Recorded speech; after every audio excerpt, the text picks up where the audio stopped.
Shikishuma Hamida. Ano daw?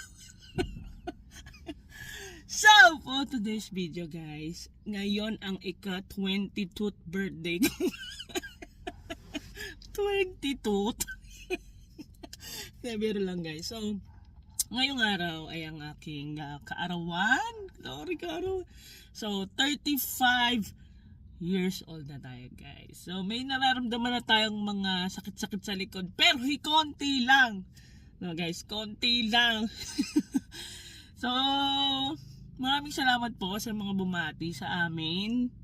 Tatlo nila tita at sa mga babati pa. Maraming salamat po. So, nakita nyo yung aking video sa unang part nito. So, gusto ko lang magpasalamat sa nagbigay po ng relo sa akin. So, katunayan guys, ang pinakamahal kong relo dati ay yung nabibili sa Divisoria. So, ito guys, is kung makikita mo sa Divisoria, ito yung mga relo na nakalublob sa tubig. So, makikita mo doon 150 pesos lang guys. So, ayun ang pinakamahal kong relo na nabili at naigamit ko para sa aking sarili. So, nagpapasalamat ako sa nagbigay ng relo na to. So, nagulat ako, no? Kasi yung nabibiling relo dati sa Divisoria is yung mga maliliit na details niya doon, hindi naman talaga gumagalaw. So, nung nakita ko tong relo na to, nagulat ako nung pinindot ko, gumalaw! Amazing! So, ito, papakita ko sa inyo guys. Ito siya. So, ayun, na-montage ko na to kanina. So, guys, ito ay hindi siya ganun kamahal, no? Para sa mga mapera, hindi siya ganun kamahal. At sa mga may pambili, hindi siya ganun kamahal. Pero ito ay isa sa pinaka-mahal na relo ko. Yan. So, ang ganda niya guys. So, kung pwede lang lagyan to ng tempered, lalagyan ko yan. So, yan. Ang ganda niya guys. Kita mo yan. Sobrang formal tignan. At gumagalaw talaga yung tatlo na yan. Totoo. Dahil yung binibili ko sa Divisoria noon, display lang. Pag pinindot ko to, umiilaw. Pero no bashing guys, nag-enjoy din ako sa mga ganong relo noon. At sobrang ganda, papalit-palit ako dahil nga 150 lang siya. Pag meron ako naiipon, papalitan ko na naman. So, salamat sa nagbigay nito. So, ngayon din ay ang kinagandahan din nito, no. Kung nakita niyo yung post ng aking tita, ang binili niya rin, ang binili ko rin sa kanya ay relo. So, actually nagka-kasyo din yung binili ko kay tita na relo. So, habang kami ay or tayo ay tumatanda po, no. So, parang naisa sa buhay yung dating lagi kong nilalagay lang sa slam book. Yung time is gold ang motto mo. So, dahil nung bata kayo lang ang halos alam mong motto, time is gold. Pero ngayon ay naisa sa buhay ko na po talaga. So, para po sa akin ay sobrang halaga po talaga ng oras. Habang lungkot yun. Yeah guys, sorry, sobrang emotional ko. Actually, review dapat to ng relo. Going back, no. So, ayun guys, so sobrang na-appreciate ko lang yung time ngayon.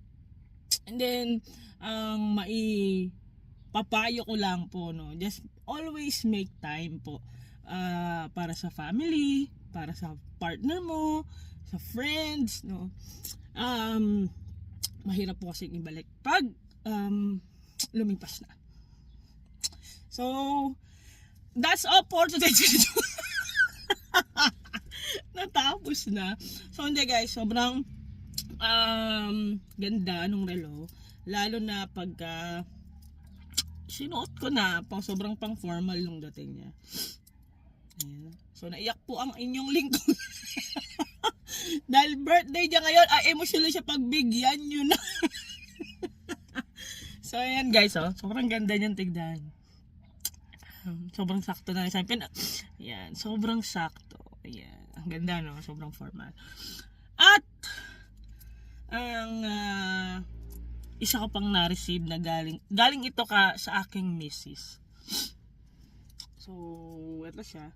Yung shoes. So, mahilig ako sa Nike, pero nung nakita ko to, no, yung Anta, Anta nga, Anta yung tatak niya. So, ito.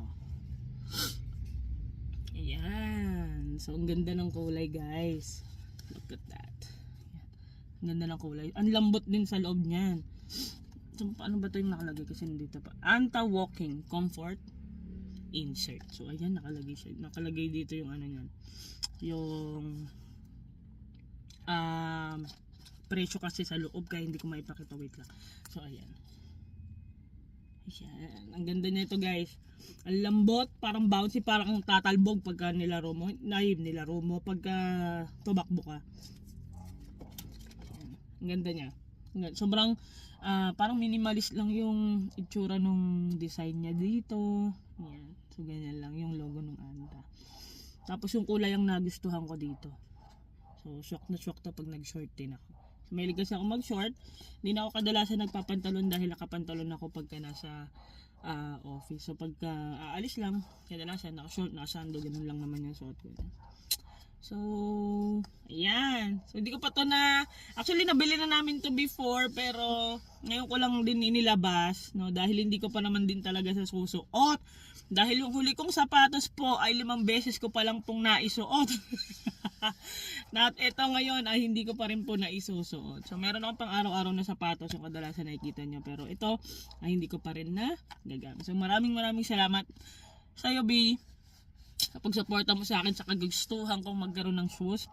May usapan po talaga kami sa sapatos. So, every birthday po ay meron po akong ticket para makabili po ng shoes. So, si Mrs. po kasi ay hindi siya fan ng mga bagay na bibilhin pero hindi mo naman kailangan. So, kaya may usapan kami na every year magkakaroon ako ng new shoes. So, ito yung napili ko ngayong birthday ko, si Anta. So, ito yung ticket ko for this year.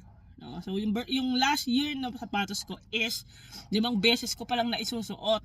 No, hindi ko sinusuot. So, sabi niya, bebenta na lang niya kasi hindi ko naman sinusuot. So, tulad nito, mukhang hindi ko pa rin talaga ito maisusuot. So, display lang muna to. So, yun guys. So, ayun, hindi ko na tinuloy sa relo. So, medyo nagiging emotional ako pagdating doon, no. So, ayun, that's all for today's video, guys. So, maraming salamat po sa lahat po ng sumusuporta po sa atin. Kahit maliit lang, kahit konti lang, okay lang. Umuusat, mabagal, pero umuusat. So, maraming salamat po sa lahat po ng bumati sa amin, ng tita ko, ng pinsang ko at sa akin po. Maraming salamat. Papa God, maraming salamat po sa iyo. Maraming salamat po. So, yun lang po masasabi ko ngayong aking birthday. So, follow for more guys. Pa-birthday nyo na sa akin to. Goodbye.